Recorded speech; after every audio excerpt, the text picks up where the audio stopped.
As our global conversation shifts towards more equity, diversity, and inclusion, the art world is slowly waking up to valuing women artists, which is opening the door in interesting ways for more investment opportunities for collectors.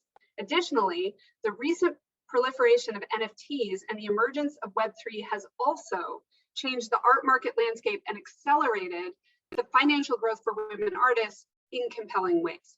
So this collective awakening, it makes for some very interesting discussion. So it is therefore my absolute pleasure to welcome all of you here today to today's roundtable, which is focused on women artists who are pushing new frontiers in the art world and Web3.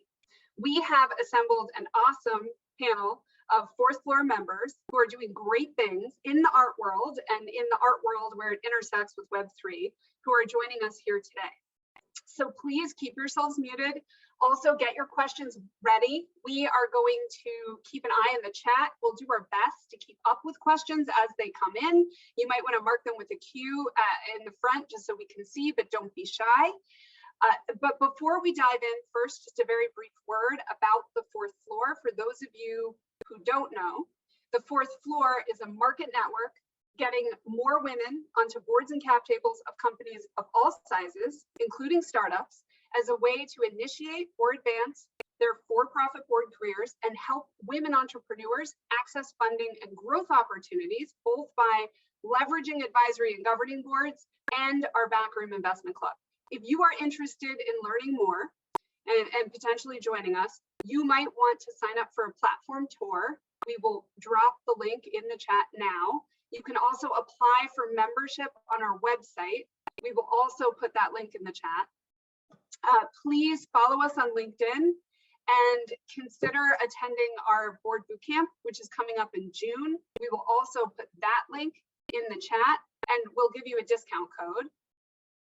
Finally, women founders can join for only $1 as long as they're willing to post at least one qualifying opportunity into the board seat exchange. That can be a mentor or a sponsorship opportunity.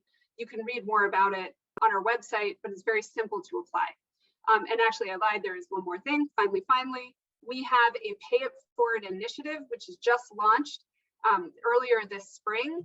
And the point of the initiative is to provide all companies with an easy and a quantifiable way to help close the gender, wealth, and funding gap by bringing more diversity into their own boardrooms and their own leadership teams. Each partner directly supports at least 3 board careers for women and gets us closer to our goal to advance 75,000 for-profit board careers by 2025.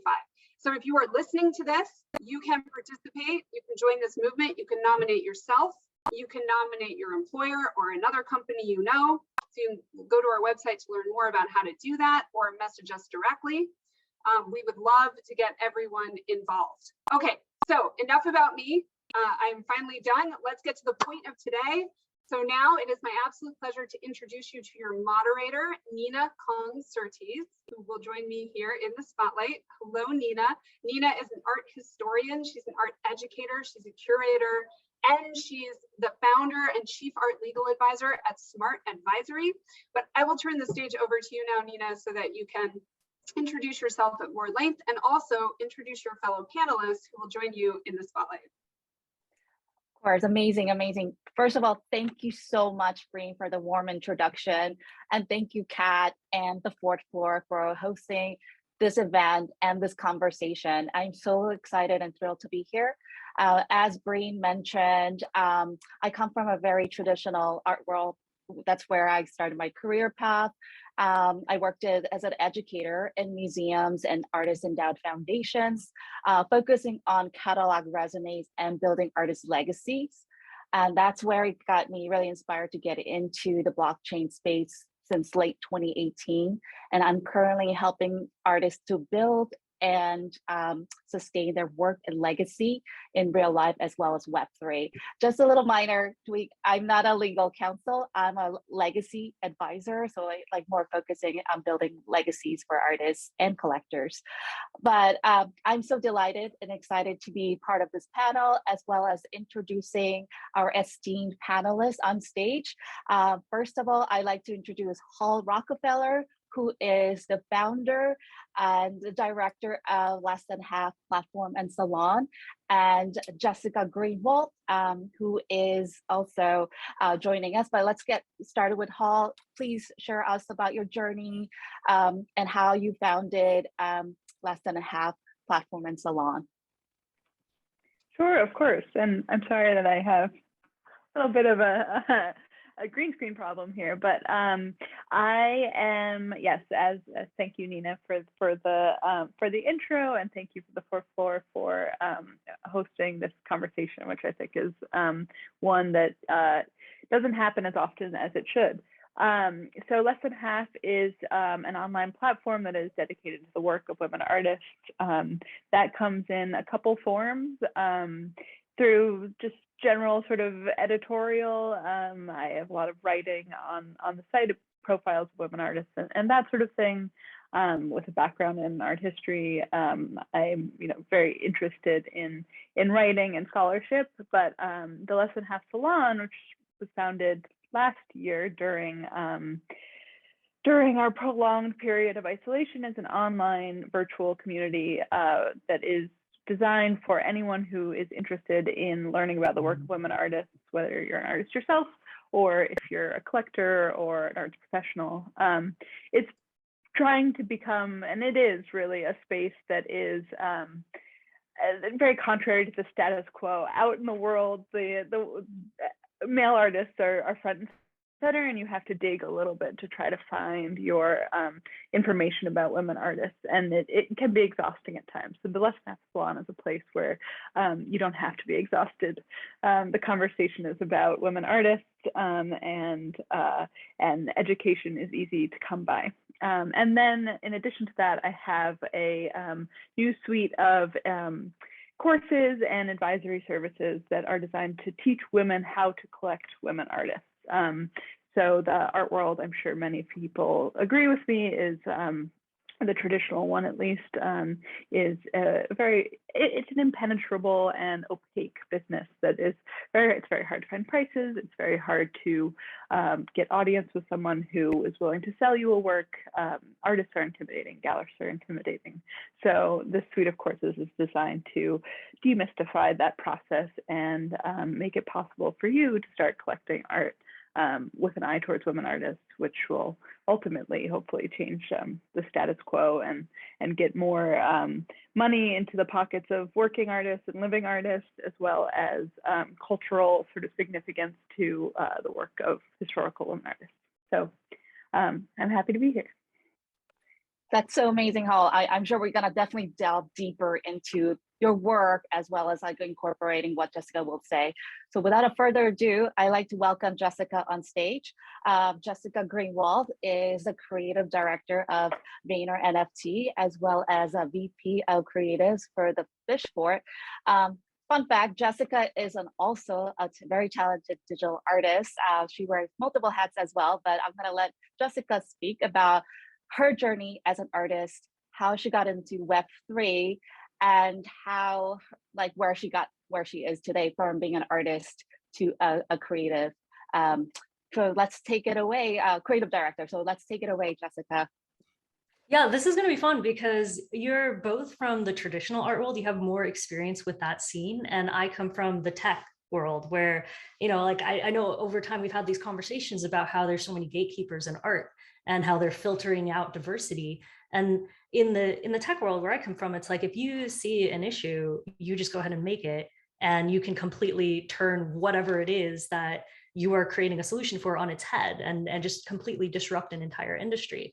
So it's really fascinating to hear about like this whole other world of art where there's what I would call kind of like archaic structures in place that prevent people from getting the visibility or being able to get into certain places to be shown and all that stuff. Where now in the tech world and in the Web3 world and with NFTs, it's like, if you want to make art, you just go ahead and make it. You put it up on any marketplace you want and just start talking about it in Twitter and Twitter Spaces, or used to be Clubhouse, wherever you can distribute that message. And nobody's really sitting there and saying like, hey, no, your work is not what we're looking for, or like, oh, your work doesn't belong in this gallery, and so on and so forth. So my journey to get to where I am now is all tech. I don't have a traditional art background. I studied graphic communication, but I got like a Bachelor of Science back at Cal Poly on that. So it was more on the tech side of things. And I've always been on the product design, user experience, user interface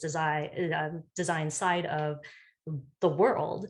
And the art side of it came after all of this, after all of working in tech. And I would do digital illustration as a part of my job as a user interface designer, where sometimes it's hard to find the right assets, or like you're on such a tight time turnaround for a product that you can't really go and find like the right illustrator or artist to work with. So if you have the skills, you just end up drawing the thing yourself. And over time, now that NFTs have become a thing, and as this world has exploded, more people have started to notice my illustrations and then have commissioned me to do just purely fine art, if you want to call it that. And now I've ended up becoming this, in some ways, pure digital artist, in addition to like my day job, right, where I work as a creative director. But I actually wasn't anticipating that happening. I wasn't anticipating becoming a full-on artist, so to speak, right? Like I grew up, and Nina, I know we talk about this all the time, where I grew up with like the I want to call it your stereotypical tiger mom situation, where I got the talking to like, don't become an artist, artists starve, you want to become a doctor or whatever, right, lawyer or whatever, you know, like there's a handful of careers that are socially acceptable, and I was like, oh, I'm going to be a tech nerd and an artist at the same time, and fortunately UX UI design became a career for me.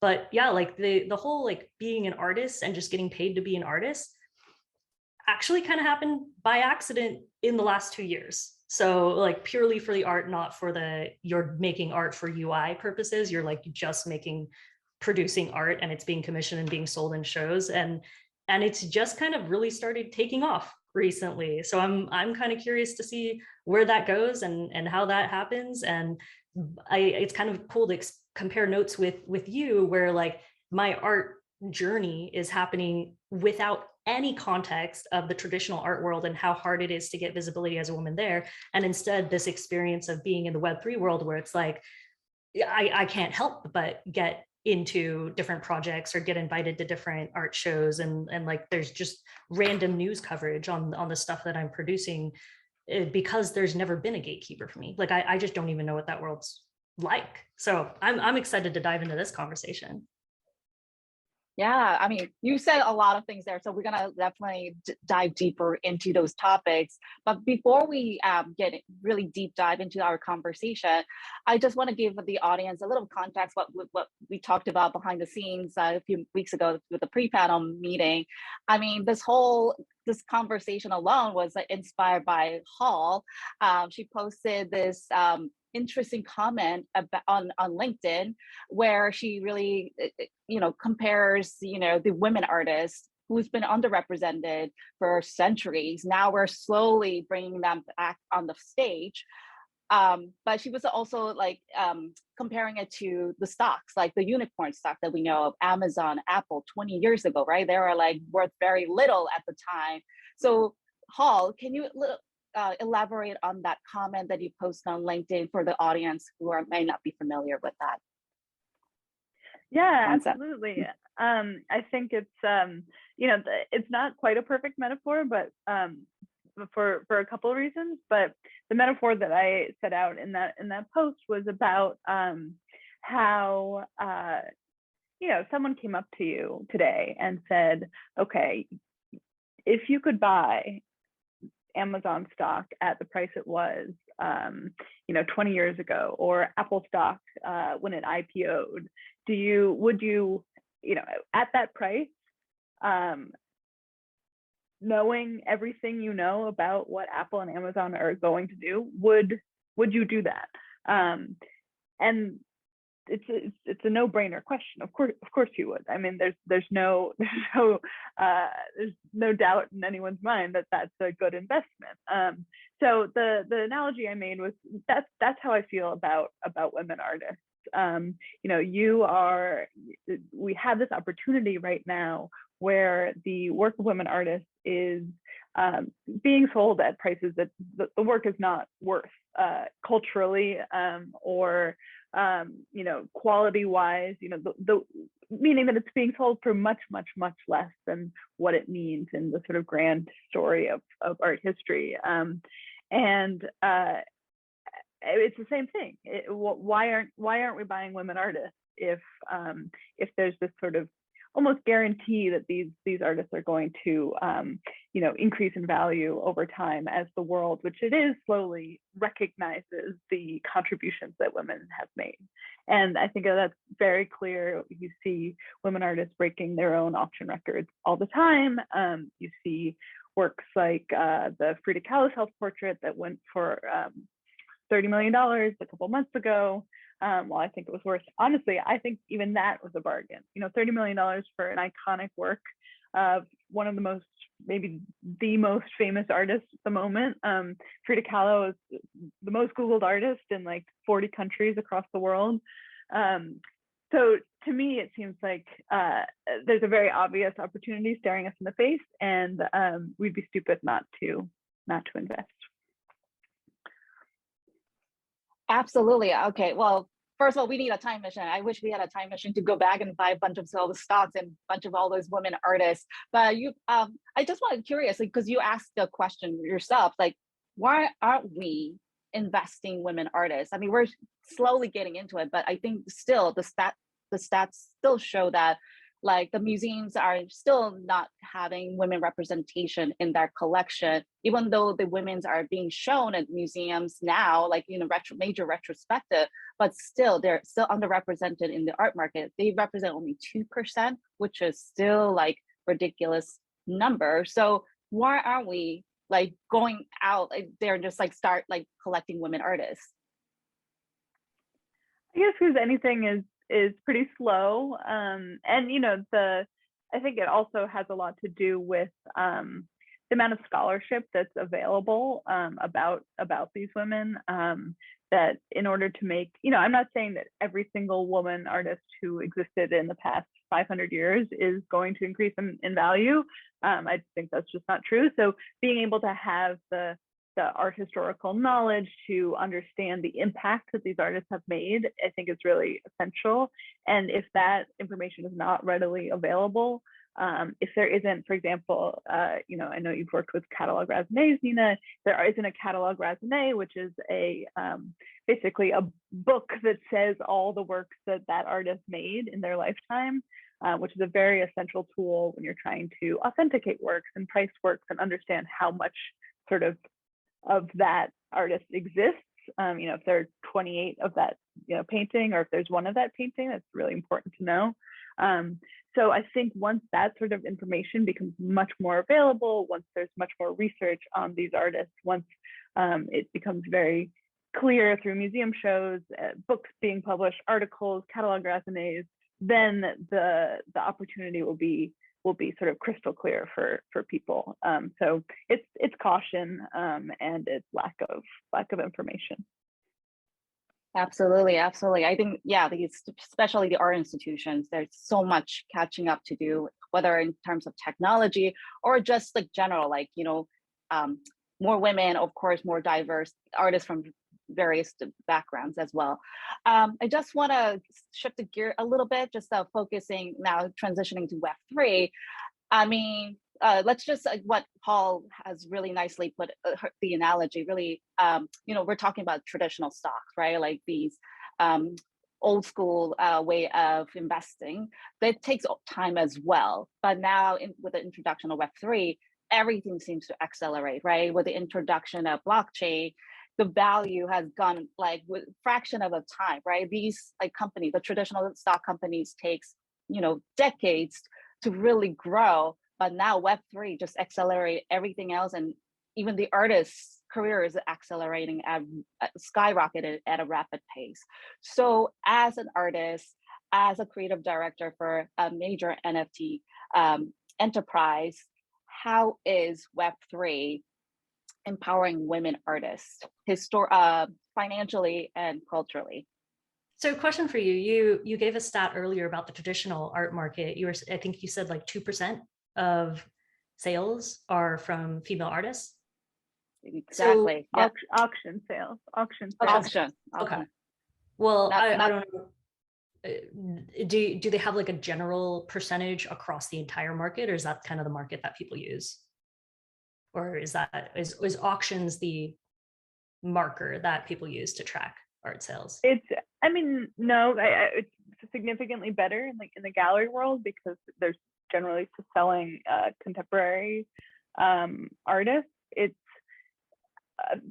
probably about 1/3 of artists that are represented by galleries worldwide are women. So presumably 1/3 of sales are women, but hard to say, how those women are being priced versus the men in their galleries and that sort of thing. So there isn't that specific data, but in terms of representation, about 1/3. So it's significantly better than 2%, still not good enough. Yeah, no, I hear you. For sure. I mean, like mostly like art world relies on the auction records. That's like the biggest like track record that people sort of weigh in when they're investing in certain artists, whether it's male or female artists. That's like a gauge where people just like assess whether it's like a good investment or not. So it's a way of seeing and measuring, more tangible measurement, like method of measurement. Essentially. Got it. So the stat that gets thrown around in the Web3 world as far as NFT sales is that about 5% of the sales come from female artists. And I mean, that's kind of tricky because not every artist reveals their identity, right? So you're kind of cutting out a lot of the population there. But that's still bigger than the numbers that have been thrown around for the traditional art world, right? Like we're making progress, and frankly, the space has only really been in the public eye for maybe almost 2 years now. So just talking about how accelerated things can be in this space versus the traditional space, we have female-led projects like crazy and brands that are getting into this space now, or organizations that want to enter the Web3 world and set up their NFT strategies or Web3 strategies. They are all focusing on highlighting, promoting, and supporting female-led projects and female artists. So we're just, talk about getting in on, again, not financial advice, but if we're continuing that analogy, talking about getting in early on a stock, now is the time to start looking at these female-led projects, because that is the future of what everyone is supporting and wants to see more of in the world, and fully intends to increase the value and visibility of, right?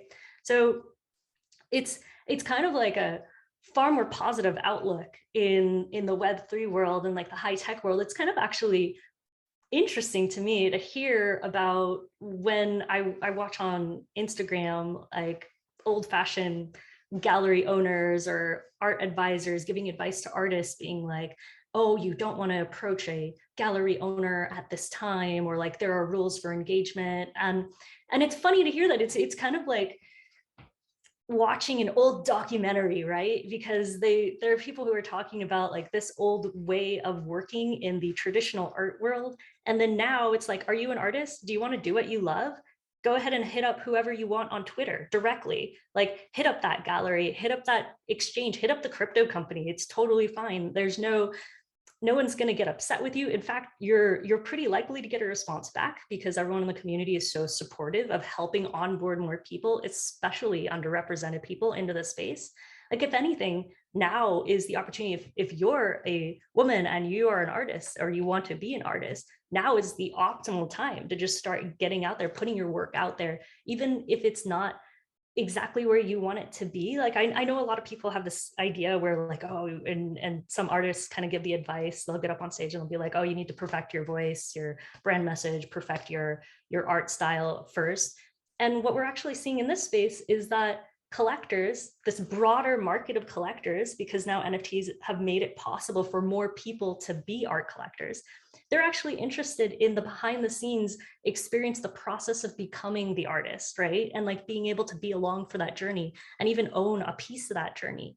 So I would just say, like, this is the time to get into the space now and get comfortable with it, get to understand NFTs. Like if you do yourself that favor of investing in some female-led art projects now and learning how to, if you are an artist, learning how to get in the space now and learn how to work in this medium and produce your work and showcase your work in this medium, you're going to have a good time. Like it's not only is it just a really great space to be in because the community is so positive and so supportive and they want to see more women there, that it's also become, frankly, incredibly lucrative for a lot of artists, regardless of your background, right? Like the blockchain doesn't care about your gender or ethnicity. Like it doesn't give a shit, right? Like it's just all, are you producing work that is interesting enough to capture attention of way broader market than the very narrow market of people who go into galleries? If you can get your word out there, you can sell your art. You can make a living selling your art. Absolutely, absolutely. So yeah, I would like to bring to them, which brings out to the next question is like, Web3 has so many promises and so many potential. Now, like we begin to wonder, is our institution like needed now that we have Web3 cutting out the gatekeepers and the middle person? The artist essentially owns their work, their community, their collectors. So I like to shift this question to Hall, like, how can women, is this something that women artists should be also looking into, or do you think it might be this new technology may be a hindrance for women artists in the art world? Well, I mean, it really depends on what, and I think it'd be interesting to hear Jessica talk about what the value of the blockchain and Web3 is for women who, for any artist really, who's working in a medium that is, a physical medium. Because while I think of an NFT as sort of a different, akin to something like painting or something like sculpture, so it's a medium, it's a different, way of expressing, and medium is always, especially nowadays, has so much to do with what the message that's trying to be communicated. So if you paint something versus sculpt something versus make a digital work, there's a different sort of, valence to that, the meaning of that piece. So I know that there are a lot of opportunities for the many artists who I'm sure think like, oh, well, I don't do digital art, or I don't understand computers, or I don't know how to make an NFT, or I don't want to make an NFT, I prefer working with my hands, that sort of thing. It'd be interesting to think about the ways that there is sort of freedom and autonomy and a financial benefit for knowing something about these things, in terms of, I know maybe we can talk about the ways that rights and resale can actually be linked back to the creator of the work. Yeah, that's a really good point. And I'm glad you brought that up. Because I know a lot of, let's call it analog artists who are just like, this is not my thing. I don't do digital art. I love working with tangible things, right? Like, or do performance art. That's totally cool. A lot of those artists can team up with someone who can help take their work and do it in a digital realm, or they can just produce tokens like NFTs that are tied to a physical asset, right? So like, I don't know, just honestly, just before this call, I went and bought 10 NFTs that are tied to a real physical item that will get shipped to me at some point, right? And there are a lot of NFTs that will be tied to an actual physical painting that the collector can call on at any point in time. You do get into interesting situations where the collector decides not to call on the physical piece because they believe that it will decrease the value of their NFT the moment they call on that piece, because they kind of want to hang on to the NFT as like the they figure the resale value will be better for the next person if that next person still has the opportunity to request that piece. It's going to get into some interesting issues down the line when we're talking like decades down the road. We'll see how that comes out. But it's okay if you as an artist, you don't want to deal with NFTs, you don't want to deal with technology. Some of my friends are just like super anti doing anything with computers and barely even know how to use a phone, right? And they produce awesome work and scan it in or talk to someone like a tech nerd like me and say like, hey, I really love to get my work digitized or like have a token tied to this. And there are plenty of people like me in the space who are happy to help onboard them into NFTs and crypto and handle things on that end so that they don't even have to worry about it. They can just continue producing their IRL physical work. But regarding the secondary sales and commission that's off of a piece, like we were talking about cutting out the middleman, that's the other really exciting thing about being an artist in the Web3 world versus the traditional world, right? Like in the traditional world, you make your piece of art. Let's say you are not a famous artist, you're just starting out. You sold that piece at like an art market for $100, right? And then you become famous and now everyone wants your work. That little $100 painting is now worth $1 million, right? And if the original collector who paid $100 now goes and sells it for $1 million, you, the creator, aren't getting any cut of the sale for the work that you did to build your own personal brand and all the equity that you put in to making that work more valuable, right? Like that's traditional art world. And then there's the traditional gallery world where you produce a piece, you finally get someone to agree to put it up in their space. And then they take, what is it? Is it like 50%? I don't even know. It's something crazy, right? Okay, cool, crazy amount of money. Half of that goes to the IRL space, the gatekeeper who you had to convince to let you have the opportunity to give them half of your sales in the first place, right? And now we have NFTs where anyone in the world who has a computer or internet connection can go to these online, let's just call them galleries for the sake of simplicity, look at art from a broad variety of people that they would have never been able to see work from before across a variety of mediums. You have like video, audio, visual, metaverse assets, whatever. And then they can buy work from that artist, and that artist gets paid the majority, less the marketplace fees, which are usually like 2%. And some marketplaces are even coming out that aren't even going to charge fees. It's like crazy sauce right now. But yeah, so there's like, you pay your 2.5% automatically. And then the rest of that goes to you, the artist. And now that collector that purchased your work, within the actual NFT, the agreement for your NFT, you as the artist can get a percentage of whatever they sell it for in the future. So if you sold them that NFT for $1,000 and they 3 months later go ahead and sell it for $1 million, you could have written into the contract that you get 5% of secondary sales, whatever's reasonable, right? And then you, without any further action, just automatically get a deposit into your wallet for the amount that you wrote into the contract.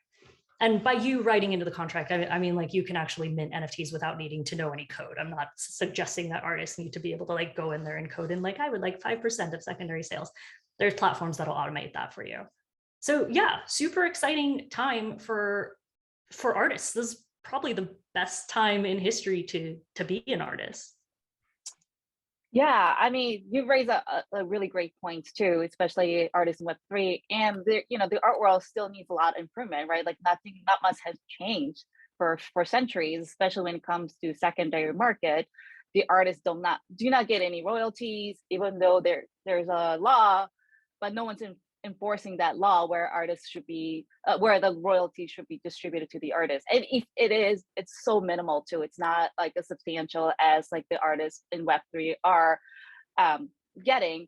But along with that, yeah, so like I think Web3 is definitely changing the landscape in the art market as well as the artist's like career trajectory in general. But I like to also ask is that, so now that we have a Web3 technology, how can we, the art world and Web3 communities, help women artists thrive and bring it to more forefront cultural culturally and historically. So I want to give this question back to Hall. What are your perspectives on, Web3 and the art world? Like, is there going to be some improvements down the road with this new technology in place? And how is it going to benefit women artists in the long term going forward? Yeah, I think it's really, well, the structures that are in place right now in the traditional art world are, the thing is, when you have a sort of a status quo, and you don't radically rewrite the system, the status quo will, just naturally, obviously, repeat itself. And I think so often when things are opaque, the status quo, secrecy is something that really only benefits the person or the people in power. So I see a lot of the art world repeating itself, sort of exacerbating its problems, because the alternative is so hard to see. So you see the same artists going to auction, increasing in value more. There's breaking records and becoming more sort of egregiously, I think, expensive, because every time we look at a work, every time we look at a Andy Warhol Marilyn, we know it better. It becomes more famous. So it becomes more famous, becomes more expensive. Then we look at it again because it's more expensive, and then it becomes more famous, and that sort of repeats. And I think that what's so interesting about seeing the sort of enormous boom in NFT buying, it's been, what the Beeple sale was like a year and a half ago or so, whatever it was, 2 years ago, a year and a half. I can't even remember. I mean, the pandemic timeline is just insane. But the amount of interest in it, clearly it's there's an emotional element to it, right? Like everything that is like a huge a boom like that, there's something, people, you have to pay attention to it, even if you are the most traditional art gallerist and you're never going to sell an NFT in your life, fine. You still have to pay attention to it because the buyers of NFTs are saying something. And what they're saying is that the system that NFTs are operating in, there's something about it that people like. People like that prices are clear and are, what you're paying for. The thing that you're buying is worth that. You have trust in, you trust the community that it's being sold sort of through, and that there, as we've been saying again and again, there are no gatekeepers. There isn't this intimidating element of, the gallery director that has to come downstairs and tell you the price of a work, that sort of thing. So I think that what that means, if the traditional art world could look at that, learn from it, change the way that the traditional gallery model works, which does have its positives, its benefits. Some gallerists are really good to their artists and really are good at managing their careers, and that's a separate conversation. But if we changed the system to look more like the NFT market, I think that there would be a lot of space for new types of artists to come in and for that status quo to be sort of upended in certain ways. I think people would be able to start buying, people are typically pushed out of the market, as collectors could start buying, and maybe would start buying, artists that sort of reflect their interests a little more. So I imagine a world where women feel not intimidated by the gallery space. They can go in, they know the prices, they feel informed, they feel in power, they feel like they can make good decisions, and that they'll start buying, more women artists or artists of color or artists who, are not the sort of big macho men that tend to dominate the art market. So that's my very long-winded answer in saying that, like, I do think there's a lot to learn from this sort of new frontier for everybody, no matter sort of how sort of brick and mortar traditional they are. Absolutely, absolutely. Yeah, absolutely. So just to continue what Paul was just saying about the art world, but I would like to turn this question to Jessica. Again, like how can we get more women artists? Because 5% is still not enough. It's still, the number is still very low. So how can we like encourage women artists as women collectors as well to get into Web3 without the feel of intimidating? Because when people think about tech, there's a little bit of like, wow, I need to know all these tech terms and coding. So what is the best way for people to get started or even just to learn more about it without the fear of not knowing as much about technology? Well, first, I want to add on to something Hall just mentioned, where secrecy benefits the people who are already in charge, right? Which is one of the other great benefits of blockchain technology. It's transparency. These NFTs clearly show on public record, accessible to anyone with an internet connection, who has owned that NFT before, where that NFT was generated from, how much it sold for last, and what other offers were made on that NFT. So you have a clear, very, very clear, transparent look at the amount being paid for that piece, how much interest is generated by that piece, and what offers were ultimately accepted, and the record of who owned that before. So if you care about like who actually was the person having that in their wallet before, like if it matters to you from like a celebrity perspective, you have actual provable record of that as well. So this transparency helps more people. It helps collectors feel more confident in what they're purchasing, right? They're not just going based off of what a gallery owner is telling them and confirming that, oh yes, I assure you this is an authentic whatever, right? Like, and the last one sold for $2.5 million, whatever. You don't need anyone telling you that. You could just go look at the blockchain and then see an actual record, sales record, and who it was sold to, right? That's the transparency there, I think, makes a lot more people feel comfortable and feel better about being collectors. There's also the entry price point for a lot of these projects when they're first starting out, like artists who are just getting into the scene, who aren't coming from the traditional art world. They're putting out art at far more accessible prices, maybe like a few $100, right? And I know that's not like a great price point for everyone who just wants to get into art. You can find art that suits you across price points in a variety of NFT marketplaces. You can even find blockchains that don't cost as much to interact with, that cost like fractions of a cent to interact with. So the options are there. And I think for people who are getting into, not just women, but like anyone who's trying to get comfortable with interacting with this space, you can start out working with a less costly blockchain, so that when you make your mistakes, you'll inevitably make some mistakes. Like you just get that out of the way. It's new technology. The user interface is terrible. It's like absolute chaos, right? And there are things that you're just going to have to learn by trial and error, and that because you learned the hard way, you're going to remember for the rest of your life. But I like to advise people to test things out on a cheaper blockchain like Binance Smart Chain and play with some NFTs there, learn how to move tokens from your exchange to your wallet in that environment, so that if you accidentally send some tokens to the wrong address, it's like, okay, I lost like a few dollars, right? Like test it out with small amounts first, get comfortable with the process so you know what you're doing. And then when you feel better about it and you see projects on other blockchains that you're excited about, which, you know, will most likely be Ethereum at this point in time in history, you know, who knows what will happen in the next few months. Things change very rapidly in this space.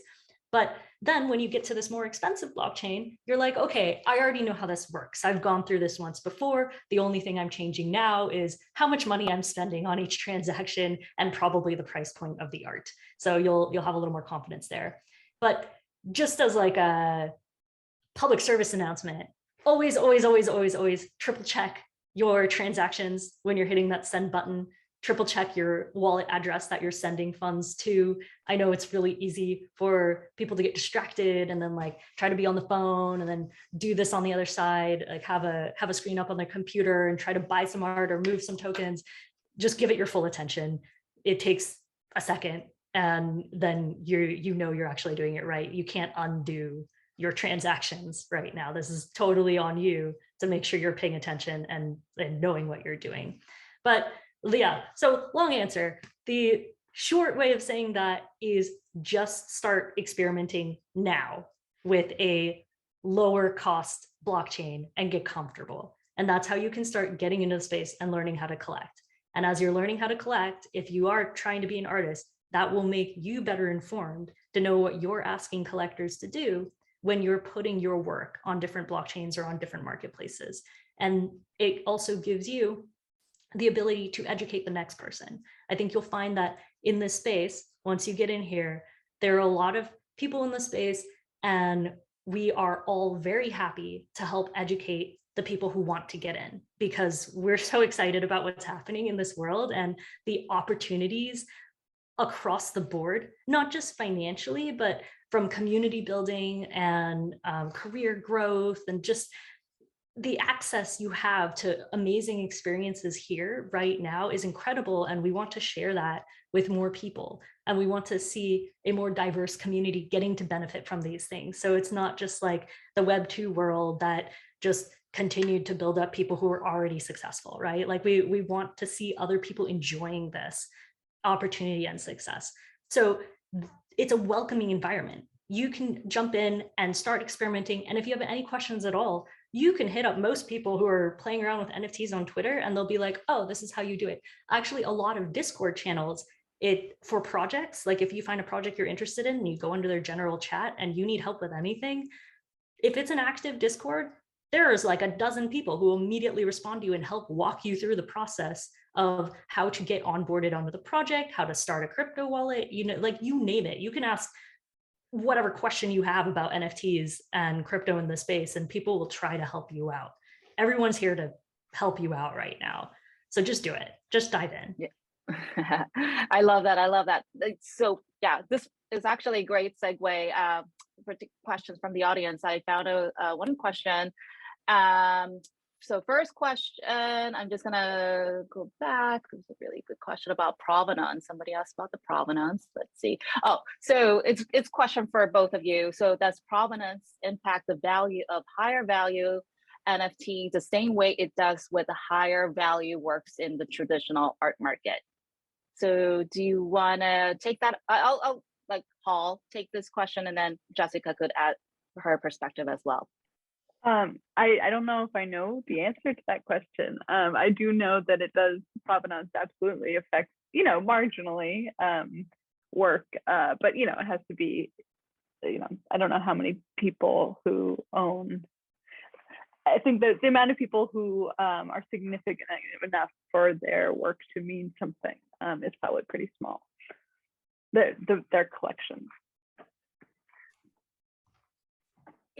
In the NFT space, it depends, right? Like there are a lot of people who are VFriends holders. So Gary Vaynerchuk's NFT collection. There are VFriends holders who get excited because they got what is called like a Gary owned NFT that came directly from his wallet. So there's a level of, I want to say, added excitement, which could translate into added financial value depending on who owned it before. But I can't say it's like a consistent thing, right? And I can't say that a lot of people would know to look it up or know how to look that up, but it's a lot easier to figure out if that's something you're interested in. It's a lot easier for you as the collector to track down and see if it's art that's been owned by someone that you really like or really respect and want to collect art from. So this, yeah, that's definitely a great point. I mean, provenance is, I think it's always important, and I think the beauty of blockchain is that the transparency, because it's there, it's part of the whole process. Once you have an NFT, all the records get locked in, so that like the next purchaser have an idea what it was sold for. So it's right, everything is right there. I think one question somebody asked is the first question about, is the immutable of the blockchain a Web3 version of the catalog resonate? And I think the short answer is definitely yes. But I don't want to get too deep into that, because I know we're definitely running out of time. We have under 10 minutes. The next question is there a movement by current collectors to assign NFTs to the object they collected? Not sure if I understand this question. Do you want to take a stab at this question, Jess? Yeah, there are people who are tokenizing extremely valuable assets, right? Like really expensive pieces of art that, but they'll buy it and then they'll create tokens that they can then sell off as individual tokens, as like little pieces of NFTs that can just be distributed to whoever wants to effectively buy into that work of art. So yeah. Okay. The next, which is distinct from things like masterworks, where they're sort of listing an artwork as if it were, you know, an IPO or something, where everything's like an individual. You know, there's a Picasso that has sort of a company of some sort, and you can buy shares of it.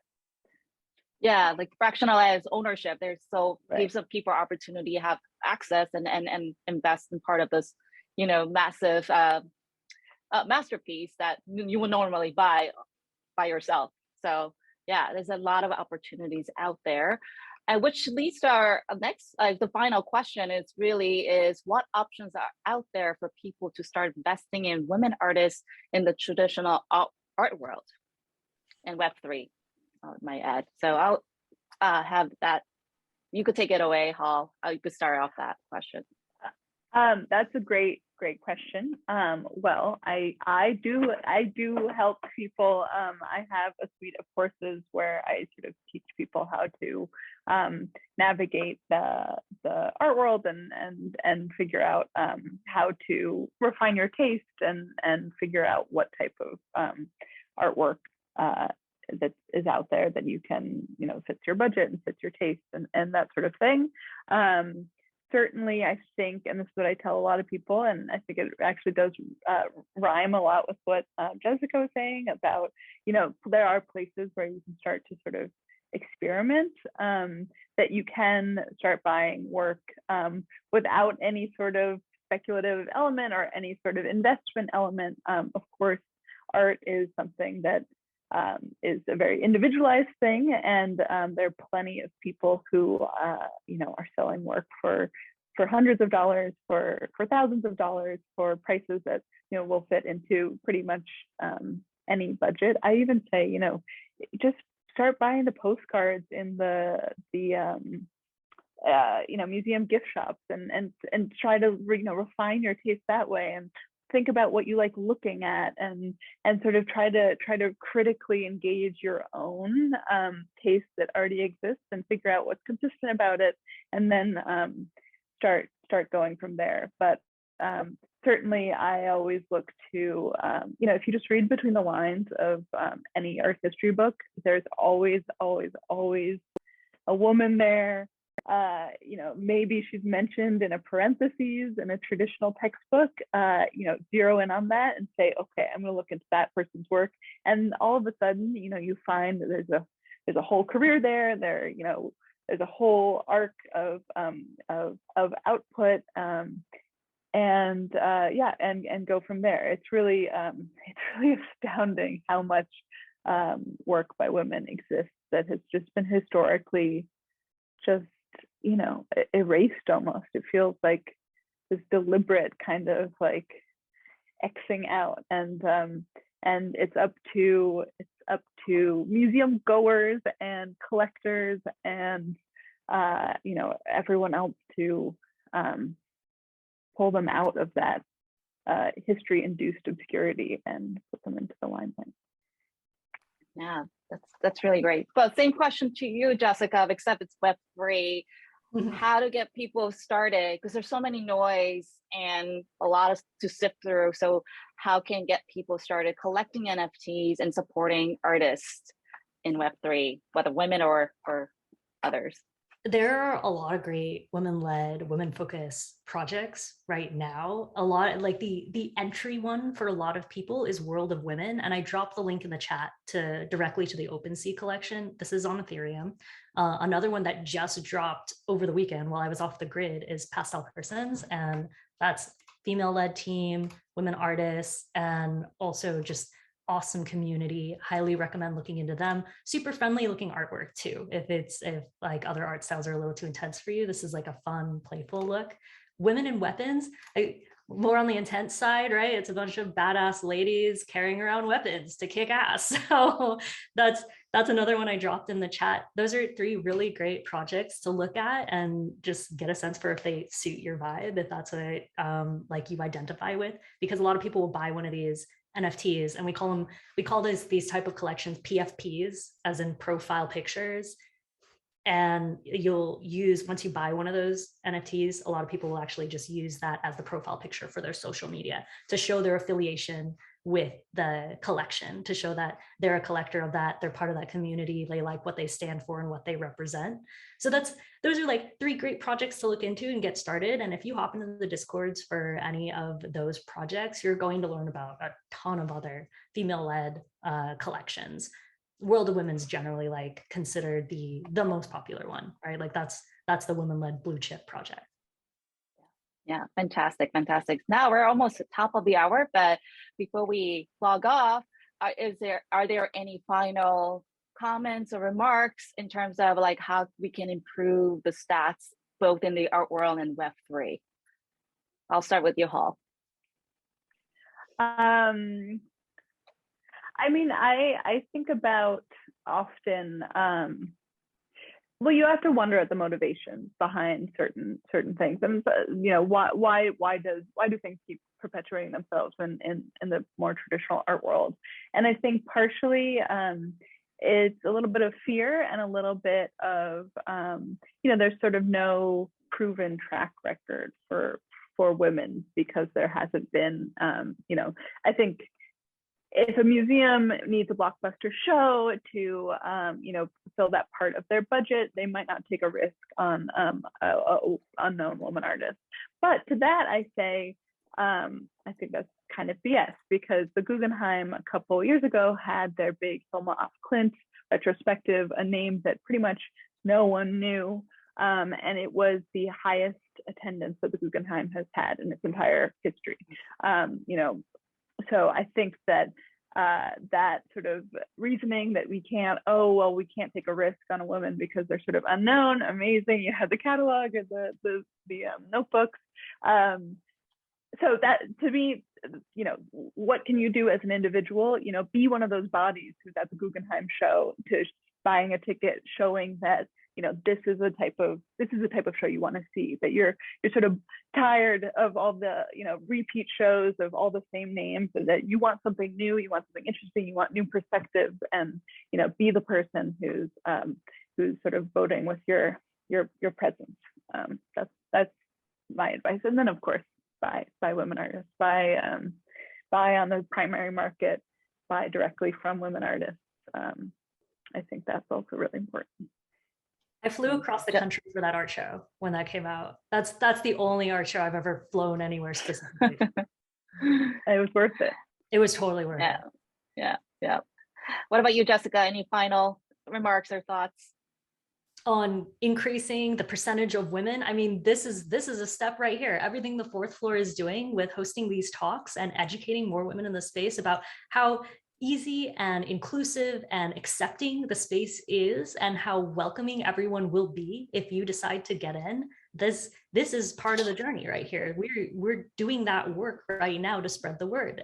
The more people who know about it, the more people who know how accessible this space actually is, and how much of a benefit is actually accessible to you if you decide to get in now, then the more people will get here, and we'll get to see more women enter the space. Amazing. Well, thank you so much for sharing your insights with us. I think Breen has last remarks as well. Breen? Yes, thank you so much, Nina. Thank you, Hall. Thank you, Jessica. This was fantastic. This was a phenomenal conversation that absolutely needs to be happening. So thank you, all 3 of you, and thank you everyone who came today to be a really engaged, just fantastic audience. So with that, goodbye. Thank you. Have a wonderful Wednesday. Pretty sure it's Wednesday. Have a wonderful Wednesday. And thank you, everyone.